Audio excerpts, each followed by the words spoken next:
portion of Vayera. The Torah starts off like this: God appears to Moses and says, to Moshe Rabbeinu says, "I am Hashem." The Avram, Yitzchak, Yaakov. I've shown myself to Isaac, Abraham, Yitzchak, Isaac, and Jacob. V'shmi Hashem lo nidat lehem. The name of Hashem I have not appeared to them with my name.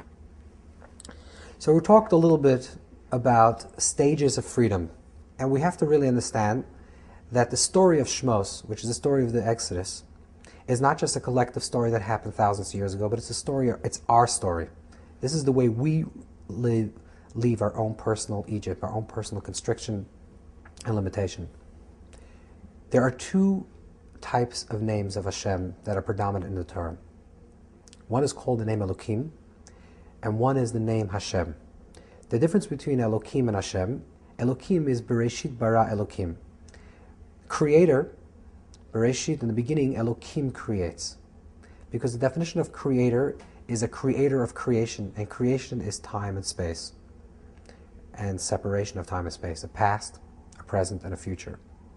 That's the creation that occurs through the name Elokim. In the name of Elokim, in the reality of Elokim, there's a very strict hierarchy of things.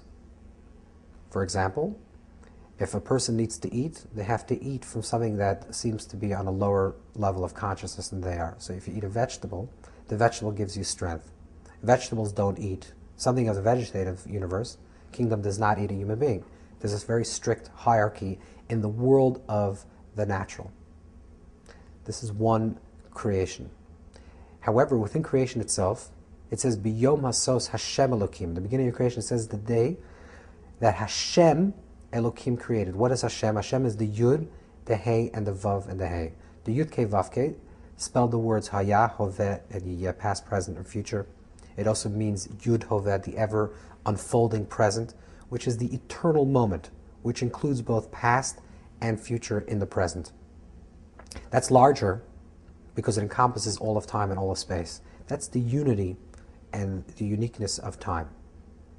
So we have these two dimensions. In the world of Elokim, that's the world of order and absoluteness. And the world of Hashem is the possibility for the miraculous.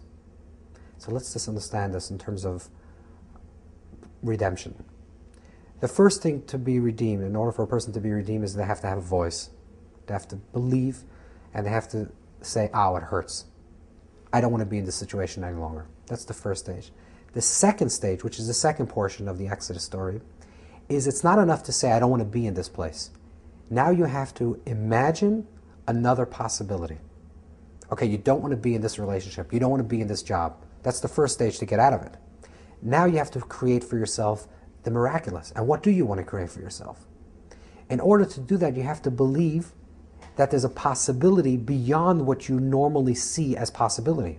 Because in your world, if let's say you're stuck in a certain job, in a certain place, and you say, well, according to my education, according to the situation of my life, this is the only job I can have.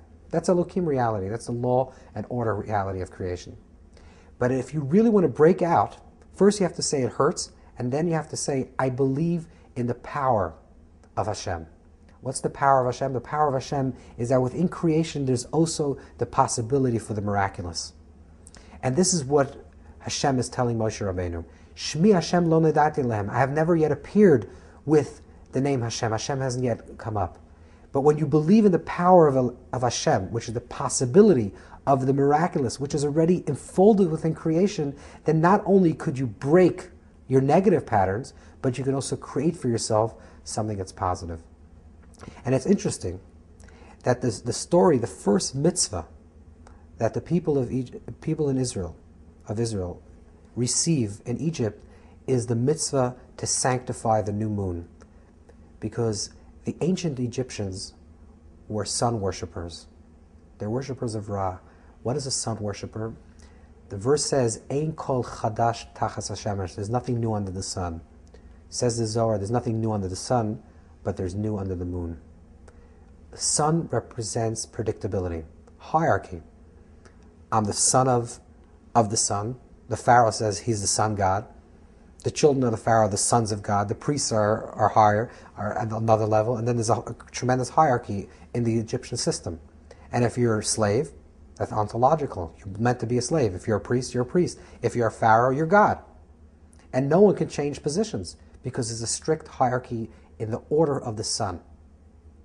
The possibility for the miraculous is the moon reality, which is it waxes and it wanes. Sometimes it's here, sometimes it's not here. That's the possibility to say, even though I don't see it now, even though I don't see the possibility of really creating something different in my life, I believe in the possibility of chidush, of renewal.